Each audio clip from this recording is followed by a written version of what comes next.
In this session, we're going to look at different kinds of data that you might have access to or that you might collect yourself. Data comes in quite a variety of forms, and what this data looks like determines some of the things that we can do with it, whether that be relatively simple things like creating a graph or doing some descriptive statistics. It'll also determine some much more complex things that you potentially can do as well. There's 4 types of data that we typically come across. And these are grouped into nominal data, ordinal data, ratio data, and interval data. And we're going to look at each in turn over the next few slides. So starting off with nominal data, this is sometimes called categorical data, and the terms are going to use interchangeably. More commonly, you will hear people talk about categories and categorical data. But again, you can have different kinds of categorical data, so that's why we just want to be specific here and by calling it nominal data. So nominal data are where we have variables that have 2 or more categories, but there is no intrinsic ordering to the categories. We simply assign the categories with a number typically, or some other kind of characteristic that we can kind of group them with. Obviously, for doing statistics, we need to give it a numerical form.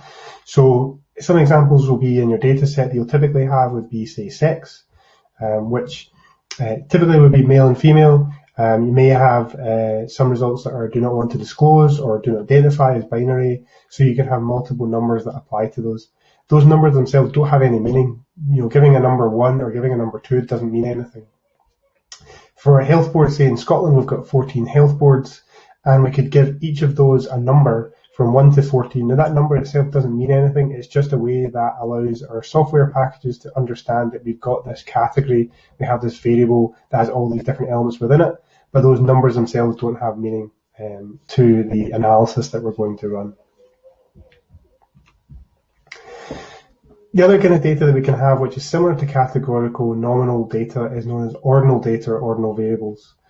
Ordinal data differs from nominal data in that the categories, the numbers that we give it, have a clear ordering to them. So they have some kind of link to sort of the numerical foundation of those numbers.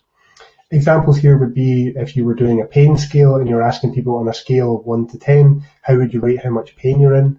Now clearly there, if you have a score of 10, that's much higher than a score of 1.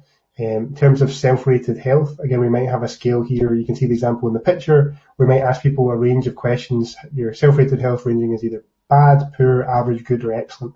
We could obviously give those the numbers from 1 to 5 to represent that kind of ordering to it. But the numbers themselves don't really matter either. It's just to kind of demonstrate that we have a scale that we're going up. Things are either getting better or getting worse or getting higher, getting lower. So we have that kind of understanding. And again, the software we use understands that. And data can often be converted into nominal or ordinal, even when you've got it in different formats. So you can kind of create some of those categories. You can have data here for excellent, good, average, or bad. You can give that a scale so that people can represent it. But in other things, you can go between them and you can convert them into something that might represent more of a scale or completely remove that scale if you're just wanting to, again, categorize them. So there's kind of ways that we can manipulate the data if we want to. The third kind of data we have here are known as interval and ratio data. And so I've kind of grouped these together, and I'll explain in the next kind of slide why we have this difference. They're similar to ordinal variables in that they do have a numerical format to them. But unlike ordinal data, the intervals between the values here have a much stronger numerical value in that they're equally spaced, and we can say something about that numerical value. These are also typically called continuous data. Again, when you see them in some of the software or people referring to them, they also sometimes call them scale data. Both interval and ratio refer to that. For example, we may have an example like blood pressure. So if a blood pressure, their systolic blood pressure is 120 in one patient and another patient's 110, we could say that their systolic blood pressure, we know there's 10 milligrams of mercury difference between them. We look at something like height. Again, if someone is 3 foot tall and someone is 6 foot tall, we could say something about those individuals in terms of that numerical value. So those that are 6 foot tall are twice as big as those that are 3 foot tall. So we now have a scale. We have something to do if we think about rulers, and we have a number assigned to it, but those numbers have a value to us, as opposed to the numbers that we just would give it in, for example, ordinal data that represents that things are going up, but the difference between those numbers doesn't necessarily have that numerical value to it. Age, again, here is another example. So someone who's 50 is twice as old as someone who's 25, and someone who's 100 is twice as old as someone that's 50. So again, data are often converted into nominal or ordinal forms when you have interval or ratio data. For example, we can take age and we can put it into age categories. We could take height, put it into categories. Blood pressure, we could convert it to, low blood pressure versus high blood pressure in a normal range or in a high risk between different kinds of data. And we'll kind of look at examples of that later on in these kind of presentations and in some of the exercises that you're going to do. Now, the distinction between interval and ratio data, it's not a major thing that you'll need to probably worry about. It's more just if you come across this in your reading. They're basically very similar continuous measures, similar kind of scale data. However, ratio data has a true zero value. So you can be the lowest you can ever be essentially is zero. So we understand that anything below that doesn't exist. Whereas interval data can have negative values. So when it comes to temperature, we can have minus below 0 degrees Celsius, or again below 0 degrees Fahrenheit. We can have obviously above it. Whereas with ratio data, we can never get below that zero. But typically people don't really make the distinction, and it doesn't really have much of an effect when you're doing your kind of modelling, or at least the modelling that you're likely to do. In some models you do need to take it into account, but the chances are you won't really come across those in what you'll be doing for your ClinDoc project. And just a way that we can also think about moving between different kinds of data. Here, kind of showing ratio interval data. They're obviously, kind of essentially much for much, so we can kind of go and we can move between them.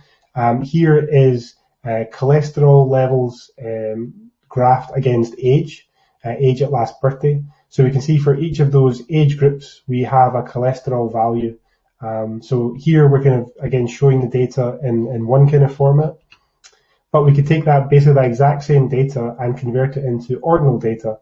So here we've created age categories.